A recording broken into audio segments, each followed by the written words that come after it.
Eu vou começar a aula de hoje.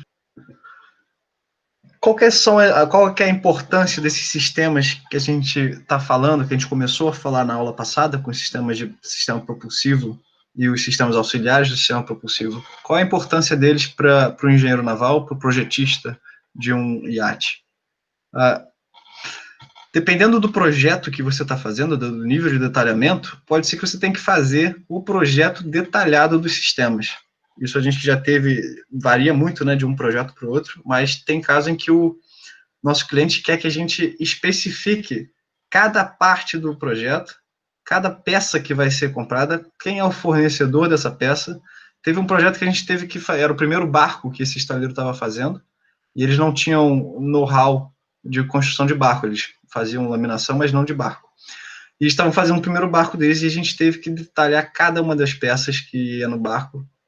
Deu um trabalho imenso, deu 4 vezes mais a quantidade de horas que a gente demora para fazer um projeto, nesse projeto. Outros projetos a gente vai ter um engenheiro de sistemas especializado nisso para estar tocando essa parte, e ele vai funcionar como uma parte terceirizada lá do escritório. Isso acontece muito com a parte interior, com a parte de estrutura, às vezes tem um escritório que é de estrutura trabalhando com a gente para fazer a estrutura, tem gente, às vezes a gente faz a estrutura e tal, mas vai ter projetos que o cliente vai querer que você entregue o projeto dos sistemas, né? Então, uma coisa que eu venho falando, a diferença da faculdade para a vida real, né, para o trabalho, às vezes a gente vai ter que fazer um projeto rápido, porque o cliente não tem dinheiro, não quer pagar o nível de detalhamento que você pode chegar, e tem cliente que vai querer um nível de detalhamento absurdo. E você saber se virar nesses dois extremos é importante. Se você não vai fazer o projeto detalhado dos sistemas, vai fazer só um projeto preliminar, você ainda assim precisa ter um conhecimento dos sistemas envolvidos para poder estar pensando tanto em espaço quanto em peso. O espaço, porque se você estiver fazendo a estrutura, a parte de cabine e tal, você vai estar ali competindo por espaço com todos esses campos, todas essas áreas do projeto. E saber os espaços que você precisa para os seus sistemas é muito importante. Mesmo que o seu cliente não queira que você perca muito tempo, né, projetando a parte dos sistemas, você como engenheiro naval e arquiteto naval vai ter que estar fazendo toda a parte de estabilidade e estudo de peso, né? A parte de estudo de peso não serve só para a estabilidade, mas serve também para a estrutura e serve para outros fatores, outras qualidades do seu barco. Então, por isso que a gente vai perder um tempo aqui hoje continuando falando dos sistemas, e vamos lá. Na última aula a gente falou do sistema propulsivo, sistema de escapamento, sistema de refrigeramento dos motores dos geradores e o sistema de ventilação na casa de máquinas, e hoje a gente vai falar do resto dos sistemas. Quais são esses outros sistemas? Sistema elétrico, sistema de aterramento, sistema de combustível, água doce, sistema de refrigeração de equipamentos, água de rejeito, que é o sistema de esgoto, sistema de ventilação, controle e governo, sistemas hidráulicos, combate a incêndio, navegação e ancoragem. Esses sistemas, eles são sistemas comuns a qualquer navio, né? Então a gente vê esses sistemas também na engenharia naval convencional, mas a gente vai ver em mais detalhe quais são as características desses sistemas para uma embarcação, para um iate. E o primeiro sistema vai ser o sistema elétrico. Eu usei aqui bastante das imagens do catálogo da fabricante Vitus, que é uma grande fornecedora de materiais náuticos. E eles têm esse catálogo que eles têm bastante explicação, né, do como o sistema funciona. Então, o sistema elétrico. Aqui a gente tem alguns dos principais elementos elétricos, né, dos equipamentos elétricos que vão no seu barco. Como é que essa energia elétrica chega no barco?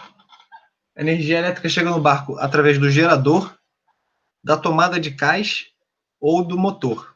A tomada de cais é quando o barco está no cais e você consegue, por um fio, conectar numa tomada que tem no seu cais e está sendo alimentado de energia elétrica por ali. Se você estiver navegando, a energia elétrica ou vem do seu motor, quando ele está ligado, o seu motor tem uma peça chamada alternador, ou está vindo do gerador. Você tem um gerador a diesel, né, uma embarcação de 30 pés para mais. No Brasil, se você tiver uma cabine, é legal que você tenha ar-condicionado, e para ter ar-condicionado, você tem que ter o gerador. E aí, esse gerador, geralmente a diesel, vai estar te dando essa energia. Ele é um motor a combustão que gera energia elétrica. A fonte de energia elétrica dessas três fontes, ela é em corrente alternada. E essa energia elétrica, ela vai ser armazenada nas baterias, que é em corrente contínua. E aí, no meio desse sistema de transformar corrente alternada para corrente contínua, armazenar ela, transformar ela em corrente alternada a hora que você quer consumir, você vai ter uma série de equipamentos elétricos que vão estar na sua planta elétrica. Então, a gente tem aqui o primeiro é o gerador, inversores. O inversor vai transformar a corrente contínua em corrente alternada. Vão ter aqui alguns tipos diferentes de bateria, tá, no mercado. Você vai ter um banco de baterias específica para os motores, que são as baterias de start, que vão, quando você liga o motor, você tem que ter uma bateria dessa, que é para o motor. Você também tem uma bateria específica para o gerador, que é a bateria de start do gerador. E você vai ter o banco de baterias, que é o banco de baterias de serviço, que são as baterias que vão estar alimentando todos os outros sistemas do seu barco. Sistemas hidráulicos, sistemas de navegação, luz e tal. Geralmente essas baterias, elas estão na casa de máquinas, mas alguns outros equipamentos, por exemplo, o bow thruster, que é o thruster da popa, da proa, vai precisar de uma bateria para ele também, então você vai ter uma bateria lá na proa. Às vezes o seu sistema de ancoragem, ele é muito robusto e vai ter uma bateria ali para estar ajudando no sistema de ancoragem também, lá na proa. O que acontece? A bateria, quando ela fica longe do equipamento, você tem esse cabo fica muito longo. Se esse cabo é muito longo, você vai ter perdas no sistema elétrico por causa desses cabos. Então, geralmente a gente toma muito cuidado com o posicionamento das baterias. Posicionar as baterias não é uma coisa tão simples assim. As baterias que estão no motor, elas têm que estar muito próximas do motor, as baterias de start. As baterias também são geralmente utilizadas para ajudar o equilíbrio estático do barco. Elas são muito pesadas. E se você tem um problema do centro de gravidade não estar alinhado na linha de centro, você às vezes joga aí com a posição das baterias, que é fácil de fazer, você não pode jogar com a posição dos motores, por exemplo, mas você pode jogar com a posição das baterias. Mas tem que levar em consideração essas coisas que a gente falou. A maioria dos barcos menores, menores que 30 pés, só tem um sistema de corrente contínua, que é alimentado por baterias, e aí ele alimenta os painéis, alimenta a iluminação, e para ignição dos motores e algum outro equipamento elétrico. Quando o barco começa a crescer um pouquinho, para cima de uns 35, 40 pés, aí o barco já começa a ter alguns outros equipamentos que exigem a corrente alternada. Você tem televisão, tem uma tomada que você quer carregar seu celular, você tem o sistema de ar-condicionado, aí você também já começa a entrar no sistema de estabilizadores para deixar o barco mais estável. E esses sistemas, eles todos precisam da corrente alternada. Para isso, você precisa de um gerador. Como você não tem... Na verdade, você tem duas opções. Você tem a alimentação do cais, né? Que seria a mesma luz que tem na sua casa. Para isso, quando você está no cais, você liga uma tomada de cais no barco. Mas se não, se você está na água, aí você precisa de um gerador para gerar essa energia elétrica. Esse gerador, ele é um gerador a diesel, que funciona como um motor, mas ao invés de gerar potência propulsiva, ele gera energia elétrica. E aí você também tem as baterias, que alimentam o sistema de corrente contínua, e essas baterias, elas precisam ser carregadas pelos carregadores. Tem um equipamento que funciona como um alternador do carro, e eles recebem a corrente alternada. Esses carregadores de baterias, eles são alimentados quando o barco está ligado no cais ou quando o gerador está ligado e transforma essa corrente em uma energia que vai recarregar as baterias, para você não ter falta dela. Eu estava tentando lembrar aqui desses outros caras. O inversor aqui, ele é o cara que vai pegar essa corrente contínua que vai sair da bateria e vai transformar ela em corrente alternada e vai mandar Isso, para os equipamentos. isso caso você não tem um gerador, não tem o junção do gerador, né? Isso, porque se você tiver o gerador, ele Aí já você sai na pode corrente trabalhar alternada. direto na corrente alternada, exatamente. Você também tem os transformadores, porque o gerador ele sempre vai gerar energia em 220 volts. Então, muitas vezes você tem um transformador, caso você queira ter uma tomada 110 no barco. Tem aqui um Shore Power Protector também, que quando o barco está ligado no cais, ele fica muito dependente da energia da marina. E às vezes essa energia ela oscila um pouco, pode ter algum pico, e isso aí ele serve para proteger o barco dessas oscilações da energia da marina. Muitas vezes, quando ele sente que a energia está oscilando muito, ele automaticamente corta, e aí alguns até já ligam o gerador logo em seguida, outros você tem que ligar manualmente. Aqui é a tomada de cais que a gente falou, nessa foto da direita. O sistema de aterramento ele serve para proteger as peças de metal do barco. Então, praticamente tudo no barco, os motores, o gerador, mesmo as peças que você tem lá dentro, outros equipamentos, muita coisa de metal. Algumas coisas em aço inox, outras não. Esses anodos, que a gente chama, eles são de zinco, que é um metal que está mais para baixo na tabela Número de de valência, oxidação. no número de oxidação.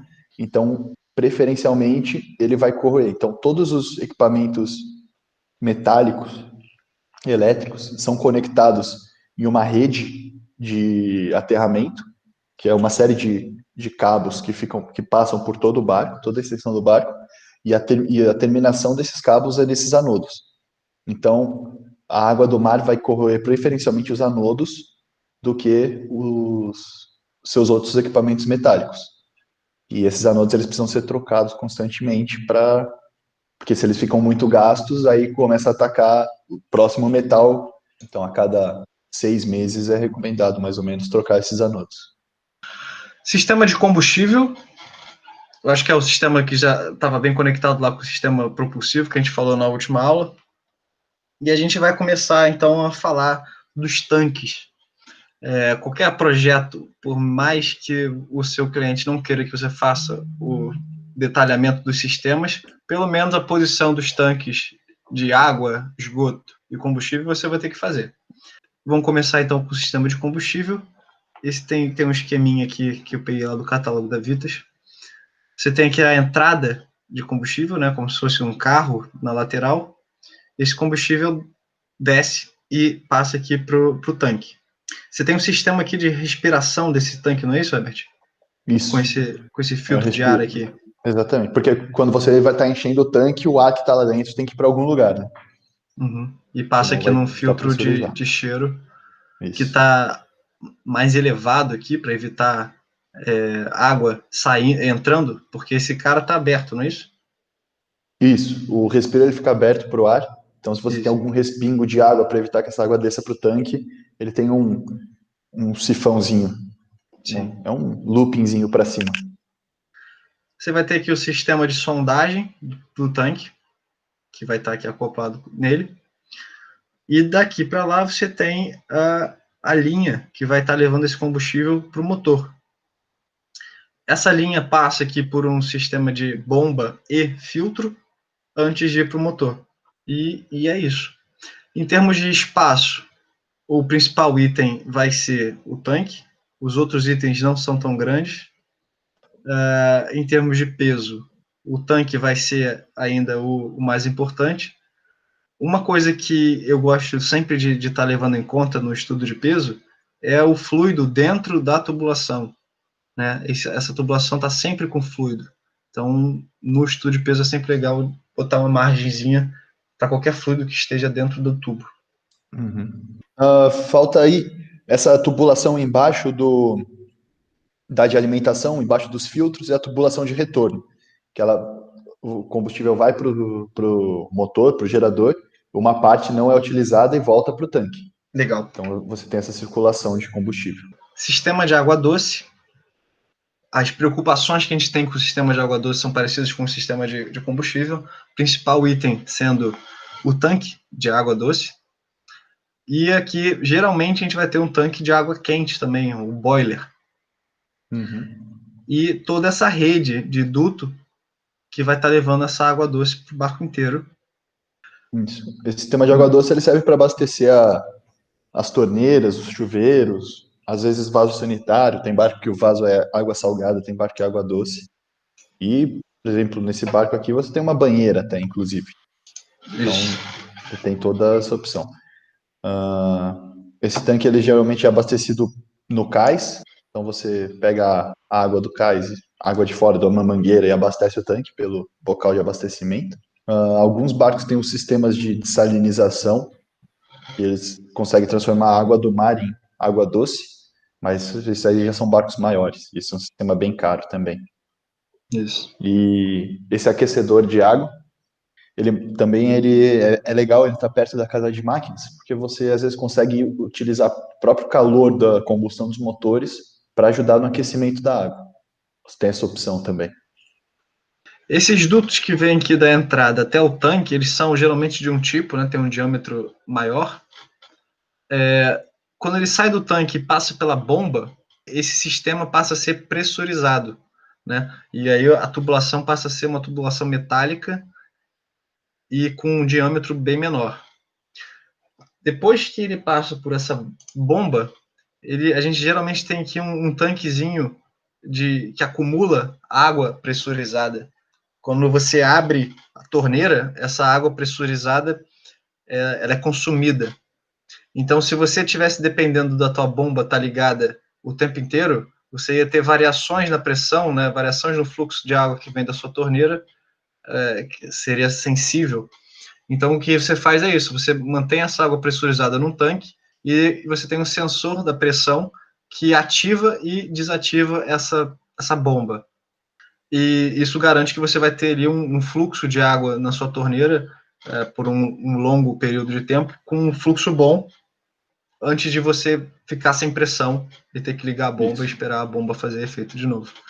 Isso também protege um pouco a bomba, né? Porque senão cada vez que você ligar a torneira um pouquinho, a bomba liga e desliga, e liga e desliga. Isso. Então, você tendo esse tanque, você só liga a bomba quando precisa dela mesmo. Então, mais um itemzinho aí que às vezes vai precisar de um espaço. Em termos de peso, de novo, considerar a água na tubulação. A tubulação tem o próprio peso. E temos esses itens aí, os principais, o tanque de água e o boiler. Sistema de refrigeração, igual a gente já tinha visto semana passada, né, o sistema de refrigeração dos motores, que ele é um ralo no fundo do casco, com uma válvula para você poder fechar, caso você vá deixar a embarcação na água e não for ficar por perto. Essa água entra, passa por um filtro, desse filtro para reter qualquer impureza que entre junto com a água, desse filtro vai para a bomba, circula pelo equipamento, esse equipamento pode ser o motor, pode ser um gerador, pode ser o estabilizador, pode ser alguma máquina de ar-condicionado, circula, troca calor com o equipamento, resfria o equipamento e essa água depois é jogada de volta no mar. Sistemas de águas de rejeito, que é o sistema de esgoto. Isso. E aí a gente vai incluir nesse sistema o sistema de águas cinzas e águas negras. Essa divisão de sistemas de águas cinzas e águas negras, ela não é necessária em todos os barcos de recreio. Isso vai depender da legislação ambiental da onde aquele barco vai estar navegando. No Brasil, eu não tenho certeza, mas nos Estados Unidos não é necessário que você mantenha o esgoto de águas cinzas no barco. Você pode despejar ele direto no mar. A diferença, só para o pessoal entender, a diferença de águas cinzas e águas negras, águas cinzas são as águas de esgoto também, mas um pouco mais limpas. Então, são águas de pia e de chuveiro, que são água que usou para lavar a mão, para tomar banho, lavar louça. E águas negras são as águas do vaso sanitário, que aí já são mais poluídas, né?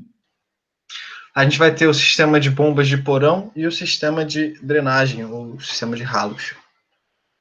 Então, aqui, águas cinzas, para começar. Como o Herbert falou aí, vindo do chuveiro e das pias. Você sabe explicar Sim. melhor isso aqui? Eles funcionam como uma elevatória. As águas cinzas, por serem de ralos da pia e do Chuveiro? chuveiros, elas não são pressurizadas. Então a água precisa cair no ralo e descer ainda mais. Então, se o tanque de água cinza não estiver abaixo desse nível, e 99% das vezes ele não está, você precisa fazer que a água chegue nesse tanque. Então, o que acontece? Essa água toda dos ralos, das pias, vai para uma caixa elevatória, que é uma caixa que às vezes pode acumular ou não essa água, um pouco dessa água, e tem uma bomba que vai levar essa água até o tanque. Então, essa é a função dela, poder levar essa água de um nível mais baixo até o tanque, que geralmente está num nível mais alto. Na Águas Negras isso não acontece porque geralmente os vasos sanitários são pressurizados dos barcos. Eles têm uma bomba, às vezes bomba elétrica, às vezes até bomba manual, e quando você aciona a descarga, ele liga essa bomba e joga a água de volta para o tanque. E joga o resíduo para o tanque. Isso. Então você não precisa dessa caixa elevatória. Então, fazer esse sistema aqui, achar um lugar para colocar essa bomba elevatória, é uma coisa a se levar em consideração quando você está fazendo o projeto, onde você vai botar isso, ou que você tem que guardar um espaço para isso embaixo do seu banheiro. Quer seguir, Herbert? Aí é o sistema de águas negras, né? Que a gente explicou. Aqui é o vaso sanitário e ele já tem uma bomba acoplada nele, geralmente. Então, essa bomba já faz a função de levar o esgoto do vaso para o tanque. E aí você tem também uma bomba do tanque, que essa bomba serve para drenar o tanque, então para jogar água para fora. Geralmente essa válvula de descarga também está embaixo d'água. Aqui no Brasil e igual nos Estados Unidos, na Europa, acho que provavelmente também, essa água só pode ser descartada em alto mar, acima de, acho que a mais de 1 quilômetro da costa, 1 ou 2 quilômetros da costa, alguma coisa assim. Então você não pode despejar essa água no mar em qualquer lugar. Águas cinzas você pode. E você também tem a opção de ter um bocal que vai sugar esse esgoto para fora.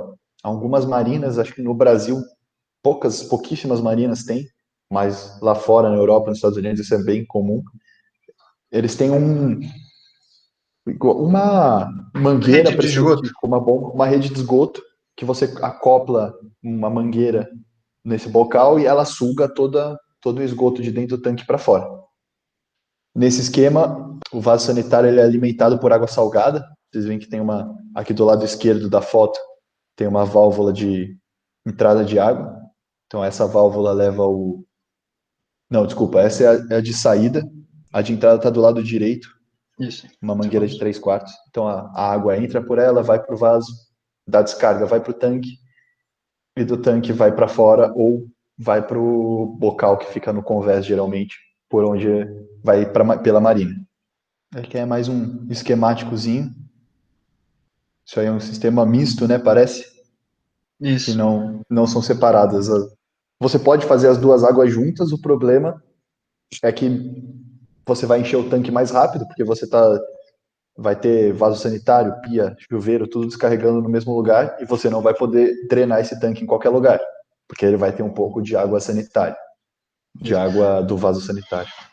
E aqui você tem um processador dessa rede de esgoto, né? Que é como se fosse um liquidificador ali dentro, que está triturando os detritos todos.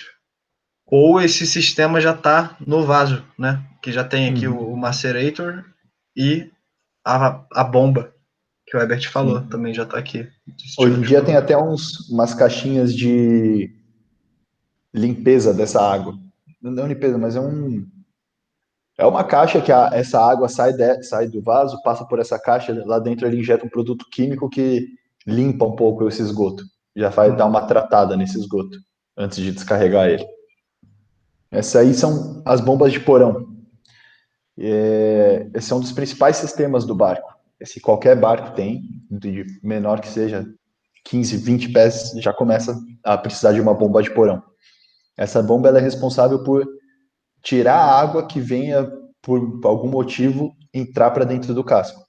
Isso pode ser água de respingo, do mar, pode ser água que você derruba no porão por acidente, às vezes até óleo que vaze do motor, alguma coisa que qualquer líquido que esteja no porão, essas bombas de porão vão tirar. Ela é muito importante porque em caso de algum acidente que comece a entrar água no porão, você precisa tirar essa água o mais rápido possível para evitar que o barco afunde.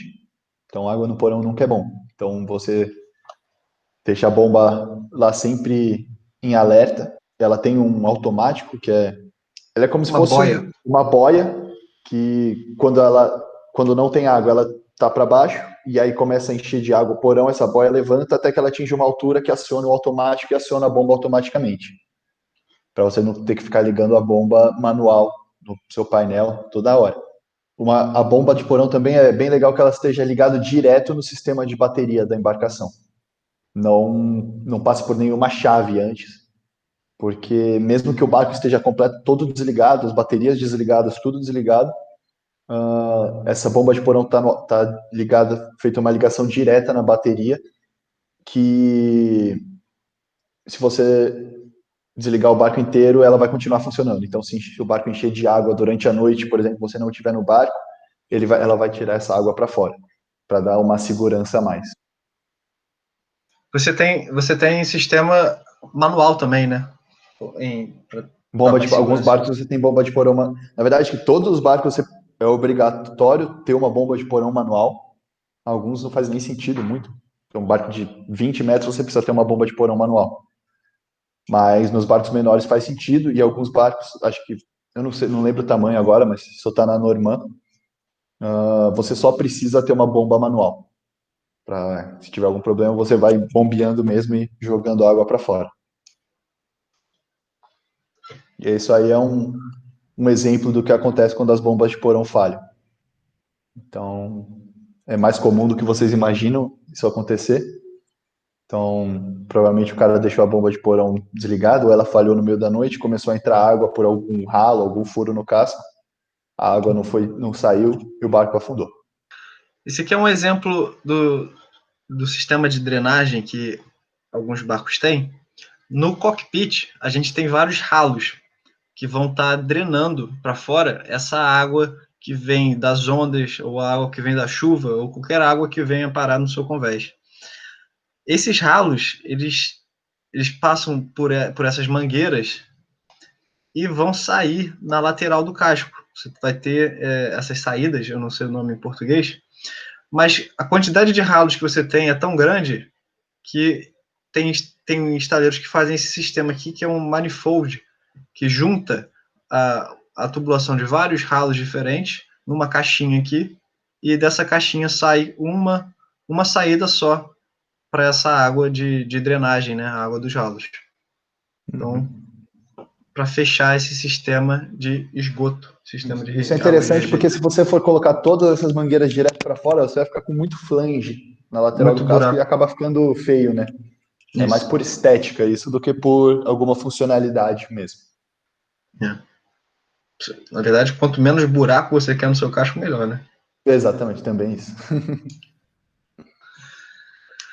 Sistema de ventilação. A gente falou do sistema de ventilação da casa de máquinas, que o objetivo era prover ar e resfriamento para o ar da casa de máquinas e prover ar para o consumo do motor. Só que os outros ambientes do barco também precisam de uma ventilação. O banheiro, para te trocar os gases, né? Todos que podem ter dentro do banheiro, inclusive o vapor do banho. Ventilação do quarto, porque se você estiver, principalmente no Brasil, é muito quente e você não conseguiria ficar lá dentro a menos que o ar-condicionado estivesse ligado. Então você vai ter um sistema de ventilação. Esse sistema de ventilação vai funcionar tanto com janelas laterais, vigias, vai ter essas vigias em cima e vai ter, eu não sei o nome em português, Herbert, desses sistemas aqui, desses respiradores. Esse aqui, por exemplo, vem do banheiro, tem um ventilador e passa por esse duto e vem para esse, em inglês a gente chama de Durade Box. esses caras aqui. E com isso eu não conheço no Brasil. Tá. Não sei o Esse, nome. esse do Raid Box aqui, ele é só um sistema que não é um tubo que vai direto lá para dentro. É um tubo que vai descer para uma caixa fechada, e esse ar vai passar, vai ter que subir de novo, vai ter como se fosse uma baffle box, vai ter que subir para descer de novo, vai ter tipo um S no caminho desse ar, que é para evitar que a água entre lá dentro, caso venha uma onda e bata ali. Então, se a água entrar ali, ela cai numa caixa ali para segurar esses respingos, em vez de ir direto lá para dentro. E são esses sisteminhas aqui que a gente tem no deck para ventilação. Sistema de controle e governo. A gente falou do sistema propulsivo de linha de eixo e que ele precisa ter o sistema de leme.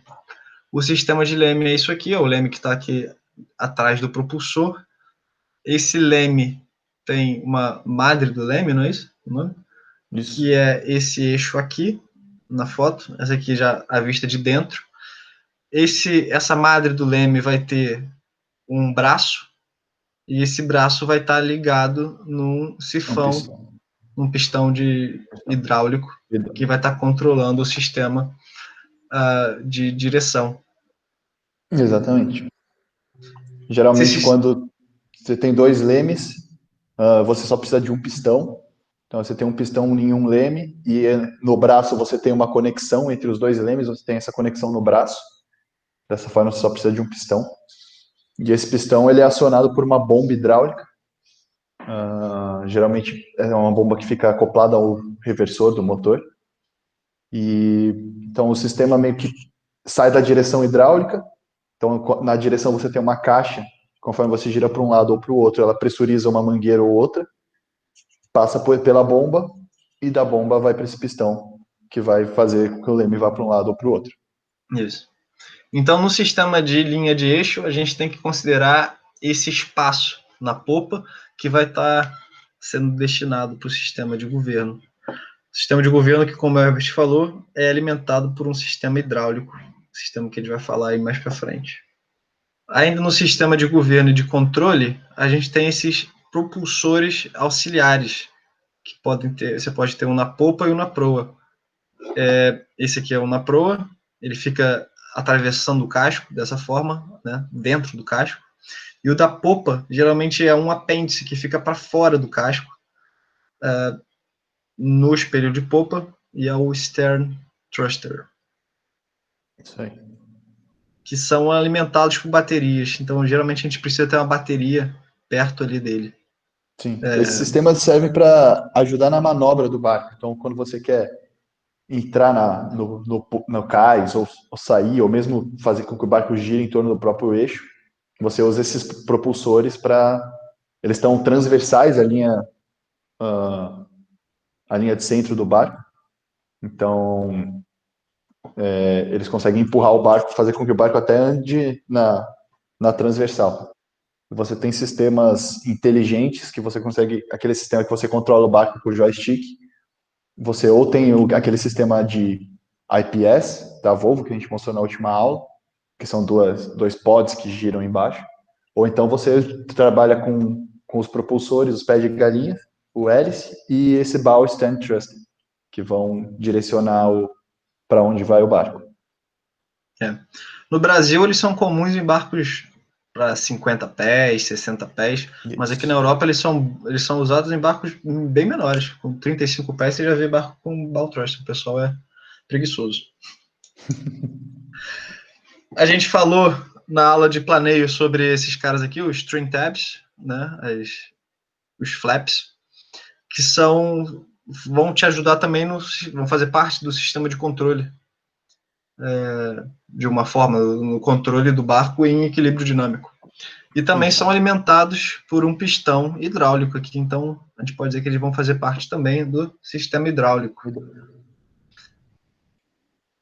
Acho que a gente já falou bastante sobre eles, né, na outra aula. Sim, a função Além dos deles, flaps, né? A gente tem os outros caras que são os interceptors, que funcionam da mesma forma, mas não são hidráulicos, são elétricos.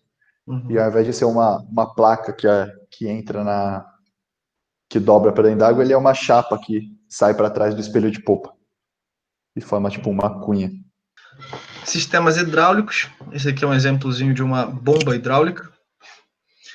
E no barco, hoje em dia, cada vez mais a gente tem esses brinquedos aqui, esses features. O pessoal nos barcos, eles querem estar cada vez mais, ter mais espaço e estar mais próximos da água, né?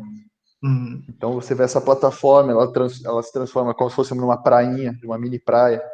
Essa foto da esquerda, esses balcões, eles abrem, eles aumentam o espaço da região da popa ali do cockpit, então transformando tendo mais espaço para o pessoal fazer uma festa, ficar por ali. Então, cada vez mais eles estão querendo mais conforto nos barcos e todos esses sistemas, a grande maioria deles usam alguma bomba, pistão hidráulico, alguma coisa para fazer esses movimentos. Isso.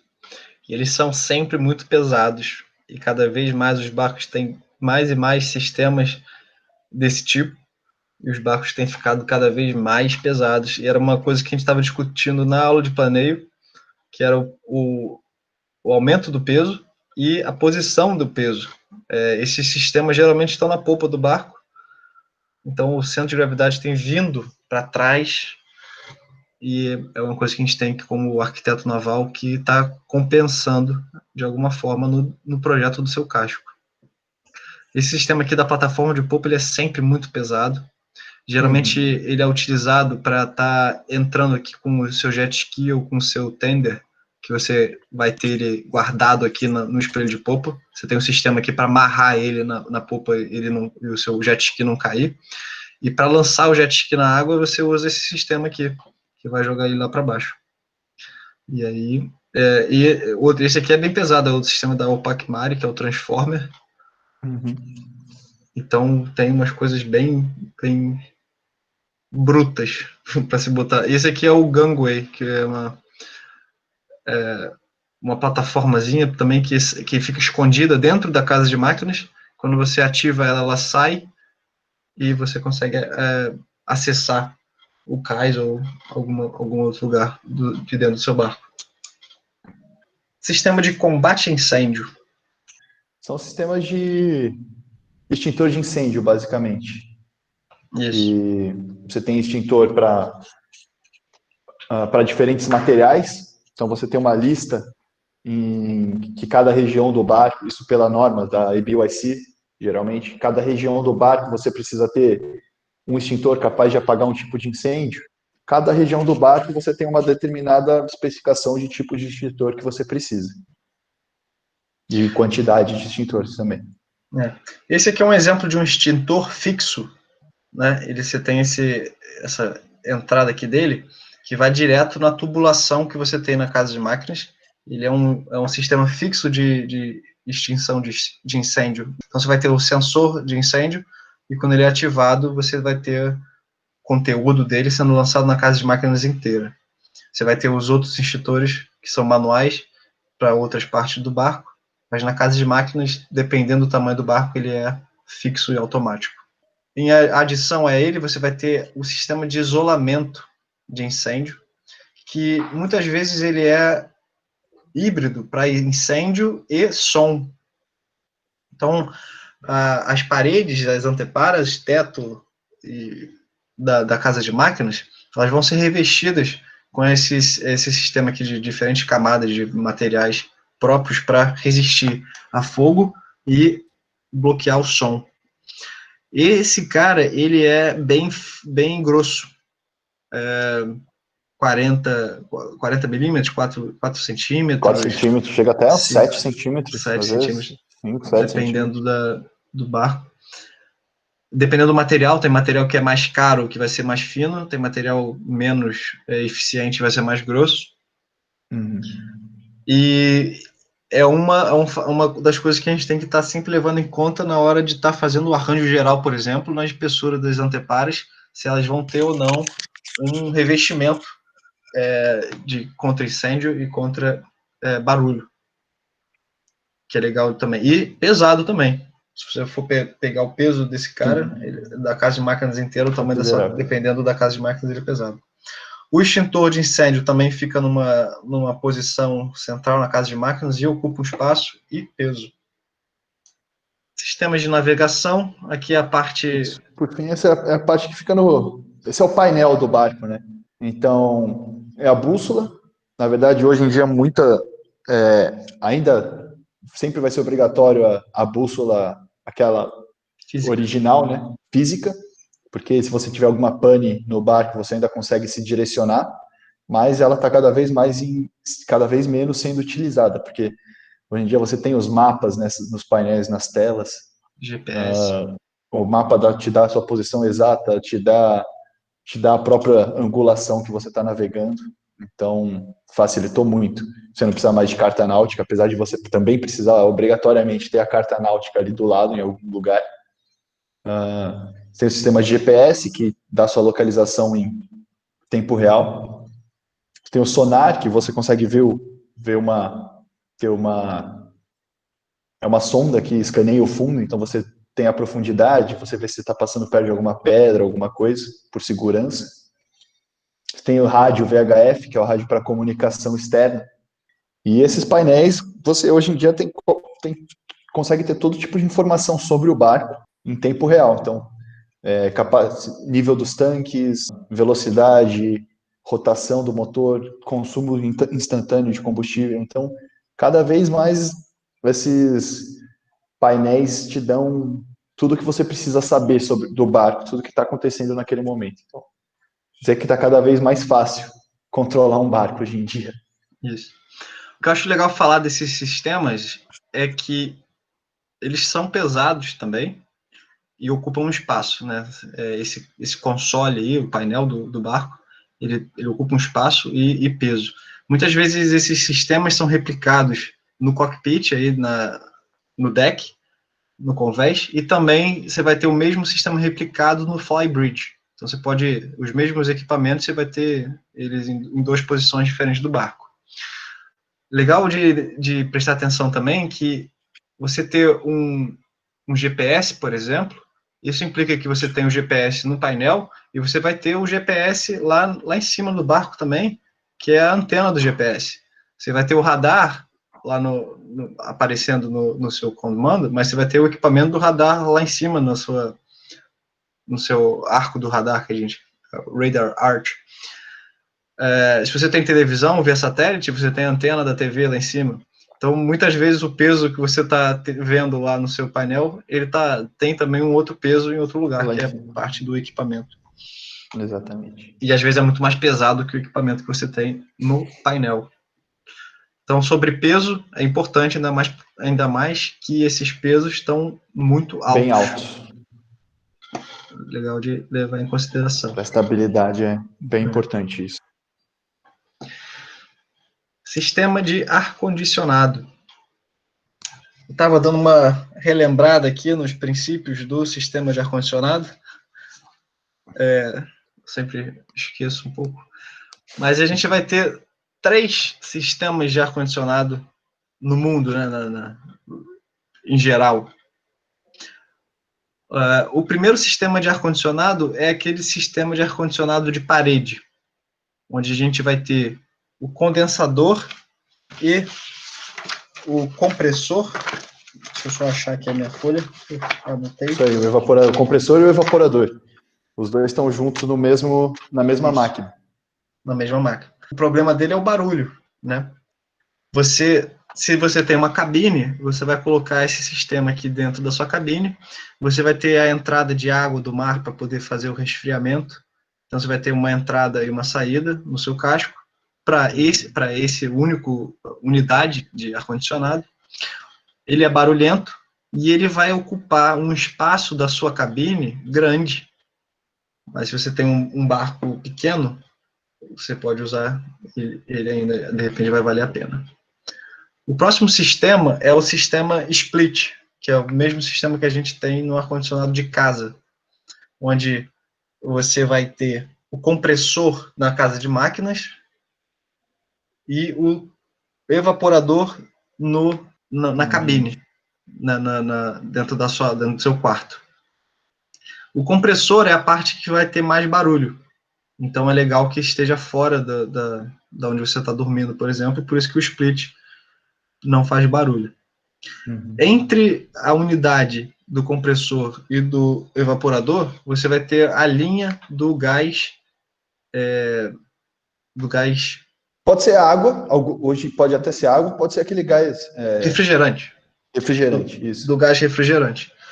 E esse gás refrigerante ele vai estar viajando aqui por dentro da sua rede de ar-condicionado, dentro do barco inteiro. E você vai ter uma unidade de compressor e várias unidades de evaporador. No livro do guia que eu estava lendo, ele dizia que esse sistema ele vai ser usado até barcos de 80 pés e tal, e que você não usa o sistema que o Herbert estava falando de água para barcos menores que isso. Então, barcos aí com 2 ou 3, maior, com 1 ou 2 quartos, 2 cabines, você vai preferir usar o sistema split, mas ainda circulando o líquido refrigerante e mantendo o evaporador no quarto. Só que eu estava aqui no site, no catálogo acho que é da Webasto, e eu vi que esse sistema que eles botaram aqui, do split, já é o sistema de água, que eles chamam de cooled water, onde o que está circulando não é mais o líquido refrigerante, e sim uma água, um Água líquido doce com líquido com etileno glicol, mesmo líquido de refrigeração do carro, do próprio motor do barco. Isso. Então eu acho, é uma coisa que eu quero confirmar, mas acho que hoje em dia, né, anos passaram desde que aquele livro foi escrito, os sistemas de ar-condicionado já estão fazendo esse sistema aqui da água resfriada para barcos menores. Então, um barco de 40 pés você já pode ter esse sistema aqui. Qual a diferença? A diferença é que nesse sistema, o seu evaporador também está na casa de máquinas. Isso diminui ainda mais a unidade na cabine, e agora você vai ter só um handler, que ocupa muito menos espaço. Isso, você confirma isso, Herbert? Você tem essa informação? Aqui a gente trabalha muito com o sistema self-contained, né? Na maioria dos barcos menores, até 60 pés. Que é o primeiro sistema. Que é o primeiro sistema, que você tem o compressor e o evaporador na mesma máquina. É um pouco mais barulhento, mas é bem mais barato também. E para os barcos maiores a gente usa esse sistema de chiller, onde o compressor fica na casa de máquinas. Ele é um compressor só que atende todo o barco, um compressor grande. E em cada ambiente você tem um evaporador. Isso aí a gente usa no barco de 80 até 90 pés, a gente usa esse sistema. Então ele é bem eficiente. Entendi. E muito menos barulhento. Então isso e mais potente também. O poder dele de refrigeração é maior. Legal. Então é isso. O ar-condicionado é um item que ocupa bastante espaço, seja da casa de máquinas ou da cabine, e também pesado, né? Então é importante aí para levar em consideração no arranjo geral já desde o início. Sistema de ancoragem. Você vai ter um sistema de ancoragem em todos os barcos. Esse sistema vai ser mais ou menos complexo, dependendo do tamanho do seu barco, do peso, principalmente do peso. Geralmente você vai selecionar esses acessórios e equipamentos de ancoragem pelo manual, pelo catálogo do fabricante deles. Então, o próprio Vitus aqui, por exemplo, vai te dar umas tabelas para você selecionar qual âncora você vai estar utilizando. Você geralmente tem esse sistema de ancoragem auxiliado por um windlass, que é um motorzinho que te ajuda a puxar essa âncora para cima e para baixo. Então você não tem que fazer isso na mão, né? E que seria até bem difícil em barcos maiores, porque essa âncora aí pode chegar um barco de 40 pés. A gente está falando de uma âncora de 20 quilos. Para um barco maior, essa âncora vai ficando mais e mais pesada. Um barco de 80 pés vai ter 80 quilos, por aí. Sim. Então, você vai precisar ter esse auxílio do windlass, e geralmente esse windlass dependendo do tamanho dele, da potência dele, vai ter uma bateria ali só para ele. Outro item bem pesado é o ball roller, que é onde a âncora fica sentada aqui, né? Fica suportada. Aqui a gente, nesse sistema, a gente tem um outro windlass também, né? Um winch, que tem esse capstan, que é essa parte onde você vai colocar as amarras na hora que você está atracando no porto, por exemplo, que vai também estar te ajudando a dar essa forcinha extra aí para você fazer a manobra. São itens pesados e lidam com muita tensão, né, muita pressão. Então é algum dos acessórios, dos equipamentos que fazem parte. O peso que você precisa ter na sua âncora, né, no sistema de âncora, não vem só, não está só na âncora, está também na corrente, né? Então, o peso que você precisa para estar mantendo o teu barco ali não é só a âncora que está fazendo o papel. Precisa resistir, sim. Isso. Então, não adianta por isso que você ter uma âncora forte e uma corrente que vai estourar quando o barco... Sim, quando a âncora puxar. O que eu estou dizendo é que o peso da corrente sim, também faz isso, tem esse papel. Sim. Uhum. Você não precisa ter toda a sua linha de ancoragem em corrente. Você pode, o que a gente faz geralmente é, dependendo do tamanho do barco, você vai ter 20 metros, 30 metros de corrente, e depois dela o que você vai ter é corda, cabo. E o peso da corrente geralmente tem um grande impacto ali na distribuição de peso, porque é o item que está mais avante possível.